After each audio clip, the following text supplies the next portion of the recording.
Was Iran's nuclear facilities obliterated, or was it just damaged? Has its nuclear ambitions been pushed back years or just months? There's an epic, heated debate now underway involving the US president and some of America's biggest cable networks. Joining us live now is former director of the US National Counterterrorism Center, Nick Rasmussen. Good to see you this morning, Nick. So on this, all we can really go on are words, right, from officials and satellite images that have been made public. How much damage do you think was done to Iran's nuclear sites? Well, first of all, thank you, Peter, for having me on this morning. It's a pleasure to be here with your audience. I think what this underscores is just how difficult it is to arrive at concrete assessments of the damage done in the aftermath of a strike such as this. You've got, of course, President Trump, who has every interest in trying to claim maximal success as a way to lead to a de-escalation and an early, easy out of the conflict. On the other hand, it's not always known in the first early days after such a significant military strike such as this, what effects have truly been achieved. And so what you're seeing is truly arguments about assessments, and that assessments are usually based on incomplete information, fragmentary information. Yeah. And unfortunately, that's where we are in these early days. And are we ever really going to know? I mean, we're talking about the secretive Iranian regime here. That, I mean, you're talking about interests. It's in Iran's interests to, indicate that not much damage was done. That may well be true, but of course, what President Trump has put a premium on in the aftermath of the strikes is bringing Iran back to the negotiating table to arrive at a place where Iran voluntarily complies with limits on its nuclear capability, not only voluntarily complies, but submits to verifiable measures and steps that would satisfy the United States, certainly Israel, that the nuclear capability has indeed been constrained. So I think whether we get there through purely military action or a combination of military coercion and negotiated outcomes, that remains the objective, certainly for the United States, is to gain greater surety, greater assurance that we have, in fact, pushed Iran's nuclear future well back into the years or decades ahead. Do you believe that at some point down the track, Iran's going to get a nuclear bomb underway? Well, I hesitate to predict, particularly because, what we've seen over the last few days is even the ceasefire activity that we've seen over the last 24, 36 hours is extraordinarily fragile. And I would by no means be willing to wager that we are out of the woods yet in terms of this most recent phase of conflict.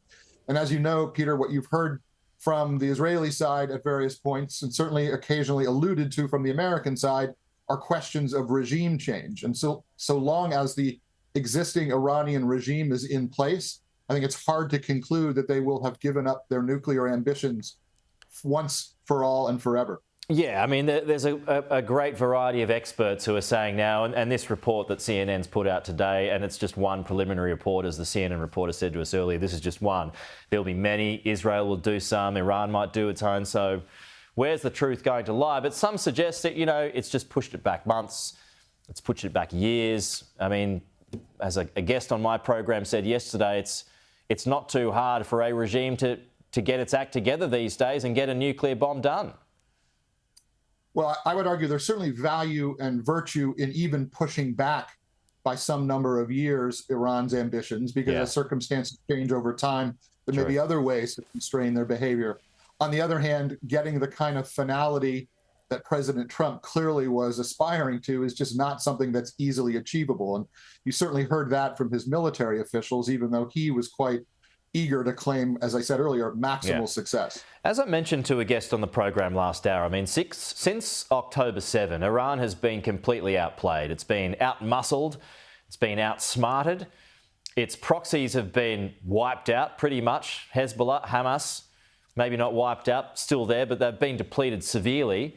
Do you think Iran is really the threat it once was? Well, there's certainly been a huge degradation in the capability of Hezbollah, of Iranian proxies, as you just suggested, but also in this most recent phase of Israeli strikes, the leadership of Iran's security apparatus itself has been significantly attrited or degraded. And so there's no question that you have a much lesser threatening Iran today than you had a week ago. That said, Iran's ace in the hole has always been its potential to carry out asymmetric attacks, not using conventional military power, but using, for example, tools of terrorist groups. That tool remains at their disposal. So I don't know that we could quite feel so sanguine yet that we're out of the woods. Let's, and as we see with military operations, ceasefires can be fragile. When they're called, there's usually the final barrage to get their final message across. And another guest last hour said that, it's the next 2 days that are really crucial, the next 48 hours as to whether this thing can survive or not.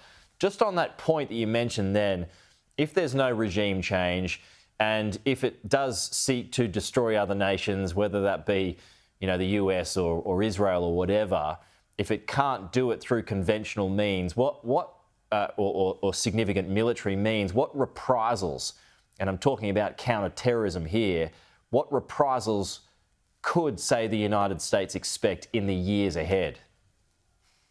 Well, in some ways, this is a condition that the United States has been living with for some time already, well before this phase of conflict between Israel and Iran. You've heard the Iranian side, for example, pledge revenge or retaliation over the last several years in response to the killing of their security leader, Qasem Soleimani.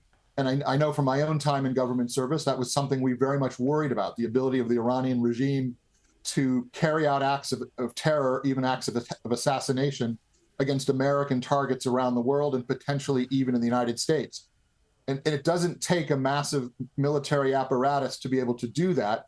You can do that with a considerably smaller security apparatus that simply has access and gains appropriate access to get up close to those targets.